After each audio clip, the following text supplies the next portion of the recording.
খাগড়াছড়ির মাটিরাঙ্গায় সেনাবাহিনীর উদ্যোগে জনসাধারণের মাঝে মানবিক সহায়তা ও বিনামূল্যে চিকিৎসা সেবা প্রদান করা হয়েছে।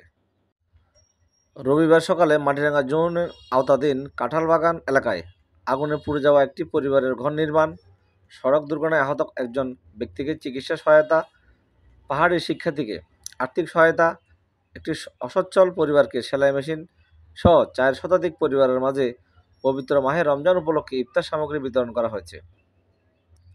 এছাড়াও প্রায় 5 শতাধিক পাহাড়ি বাঙালি জনসাধারণের মাঝে বিনামূল্যে চিকিৎসা সেবা ও ওষুধ বিতরণ করা হয় এবং মাটিরাঙ্গা উপজেলা পানি সম্পদ অধিদপ্তর ও ভেটেরিনারি কর্তৃক গবাদি পশুর চিকিৎসা সেবা প্রদান করা হয়। এ সময় মাটিরাঙ্গা জোন অধিনায়ক লেফটেন্যান্ট কর্নেল কৌশিক জাহান, খাগড়াছড়ি জেলা পরিষদ সদস্য মনজিলা আক্তার ঝুমা এবং জয়া ত্রিপুরা সহ অনেকে উপস্থিত ছিলেন।